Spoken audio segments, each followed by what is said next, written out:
Hormuz প্রণালীতে মার্কিন নৌ অবরোধ, তেলের বাজারে ভয়াবহ অস্থিরতা, ব্যারেল প্রতি দাম $100 ছাড়ালো। লেবাননে ইসরায়েলি হামলা অব্যাহত, মারুবে 4 জন নিহত এবং বিনোদ জোবেইল শহরে প্রবেশপথগুলো দখল। ইসলামাবাদে পুলিশ আফগান সংঘর্ষ, 4 কর্মকর্তা আহত। সন্ত্রাসবাদ বিরোধী আইনে 23 জন গ্রেফতার। ন্যাটো নীতি পর্যালোচনার ঘোষণা ট্রাম্পের, ইরান ইস্যুতে সমর্থন না পাওয়ায় মিত্রদের ওপর চরম অসন্তোষ। অ্যাপেলের এআই স্মার্ট গ্লাস, মেটাকে টেক্কা দিতে 2026 সালে বাজারে আসছে নতুন পণ্য।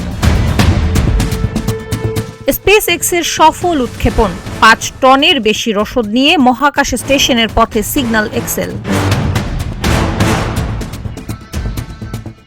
যুক্তরাষ্ট্র ও ইরানের মধ্যে দীর্ঘ প্রতীক্ষিত শান্তি আলোচনা ব্যর্থ হওয়ার পর বড় ধরনের সামরিক পদক্ষেপ নিয়েছে মার্কিন সেন্ট্রাল কমান্ড সেন্টকম।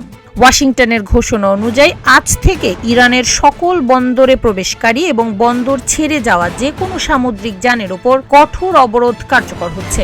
সেন্টকমের এই আকস্মিক পদক্ষেপে বিশ্বজুড়ে জ্বালানি সরবরাহে স্থবিরতা দেখা দিয়েছে। সামুদ্রিক গোয়েন্দা সংস্থা লয়েডস লিস্ট জানিয়েছে, ট্রাম্পের এই ঘোষণার পরপরই হরমুজ প্রণালীতে জাহাজ চলাচল প্রায় বন্ধ হয়ে গেছে। অনেক সুপার ট্যাঙ্কার মাঝপথ থেকেই ফিরে যেতে বাধ্য হচ্ছে। এই সামরিক উত্তেজনার সরাসরি প্রভাব পড়েছে তেলের বাজারে। বিশ্ববাজারে অপরিশোধিত তেলের দাম এক লাফে ব্যারেল প্রতি $100 ছাড়িয়ে $104 পৌঁছেছে। এদিকে তেহরানও বসে নেই। ইরানের বিপ্লবী গার্ড বাহিনী আইআরজিসি কড়া হুঁশিয়ারি দিয়ে জানিয়েছে, প্রণালীর দিকে আসা যে কোনো মার্কিন বা মিত্র শক্তির নৌযানকে যুদ্ধবিরতির লঙ্ঘন হিসেবে দেখা হবে। তারা স্পষ্ট করেছে যে তাদের সার্বভৌমত্বে আঘাত আসলে তার কঠোর জবাব দেয়া হবে। বিশ্লেষকদের মতে, হরমুজ প্রণালী অবরুদ্ধ থাকলে বিশ্ব অর্থনীতি এক দীর্ঘমেয়াদী সংকটে পড়তে পারে।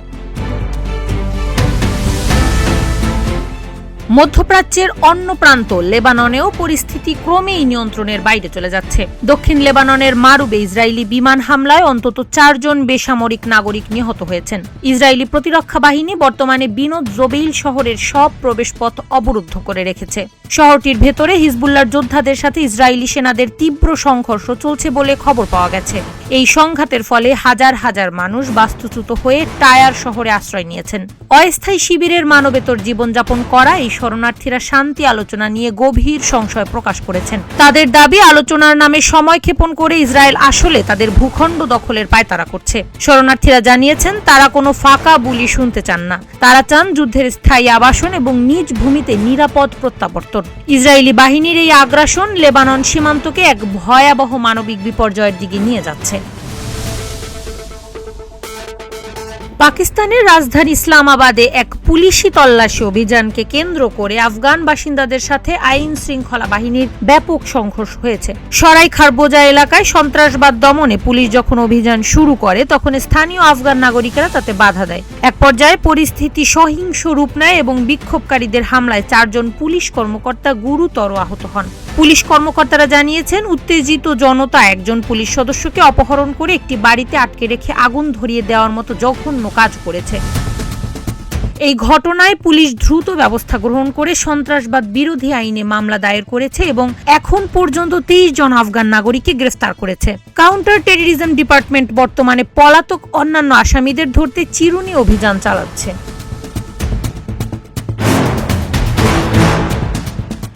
ইউরোপীয় মিত্রদের ওপর আবারও ক্ষুব্ধ হয়েছেন মার্কিন প্রেসিডেন্ট ডোনাল্ড ট্রাম্প। ন্যাটোর বর্তমান নীতি ও ব্যয়ভার নিয়ে তিনি গভীরভাবে পর্যালোচনার ঘোষণা দিয়েছেন। ট্রাম্পের অভিযোগ, আমেরিকা ন্যাটোর সুরক্ষায় প্রতি বছর $1 ট্রিলিয়ন ব্যয় করে মূলত রাশিয়াকে ঠেকিয়ে রাখছে। অথচ যখনই ওয়াশিংটনের কোনো স্বার্থে, বিশেষ করে ইরান ইস্যুতে সাহায্যের প্রয়োজন হয়, তখন মিত্ররা হাত গুটিয়ে নেয়। ট্রাম্প বলেন, আমরা ন্যাটোর জন্য কারি কারি টাকা ঢালছি, কিন্তু প্রয়োজনে তারা আমাদের পাশে নেই। এটা হাস্যকর। তিনি আরও ইঙ্গিত দেন যে যেসব মিত্র দেশ ইরান ইস্যুতে ওয়াশিংটনকে সমর্থন দেয়নি, তাদের বিরুদ্ধে যুক্তরাষ্ট্র হয়তো কঠোর কোনো পদক্ষেপ নেবে। ট্রাম্পের এই অনমনীয় মনোভাব ন্যাটো জোটের ভবিষ্যৎ নিয়ে নতুন করে অস্থিরতা তৈরি করছে ইউরোপীয় দেশগুলোর মধ্যে। প্রযুক্তি বিশ্বে অ্যাপল তাদের নতুন চমক নিয়ে হাজির হতে যাচ্ছে।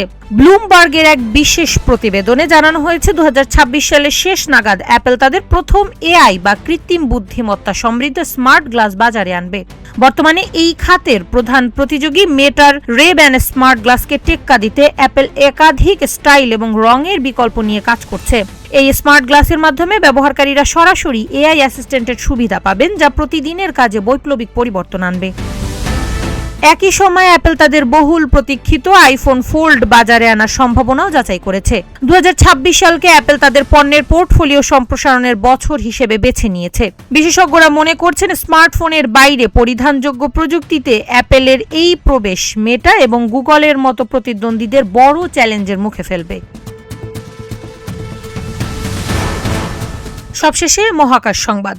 মার্কিন গবেষণা সংস্থা নাসার হয়ে স্পেসএক্স আবারও একটি সফল মিশন সম্পন্ন করেছে। ফ্লোরিডার কেপ ক্যানাভেরাল থেকে ফ্যালকন 9 রকেটের মাধ্যমে সিগনাস এক্সেল কার্গো শিপকে আন্তর্জাতিক মহাকাশ স্টেশনের উদ্দেশ্যে পাঠানো হয়েছে। এই কার্গো শিপটিতে 5 টনেরও বেশি বৈজ্ঞানিক সরঞ্জাম এবং নভোচারীদের জন্য প্রয়োজনীয় রসদ রয়েছে। এটি নর্থরোপ গ্রুপম্যানের 24তম সরবরাহ মিশন, যার নামকরণ করা হয়েছে প্রয়াত নভোচারী স্টিভেন আর নাগেলের নাম অনুসারে। উৎক্ষেপণের কয়েক মিনিট পরই রকেটটি সফলভাবে পৃথিবীতে ফিরে এসেছে। এই মিশনের মাধ্যমে আন্তর্জাতিক মহাকাশ স্টেশনে অবস্থানরত নভোচারীরা নতুন গবেষণার জন্য প্রয়োজনীয় উপকরণ পাবেন, যা ভবিষ্যতে মঙ্গল বা চন্দ্র অভিযানের গবেষণায় বিশেষ ভূমিকা রাখবে। কারিমা, ভোরের আকাশ।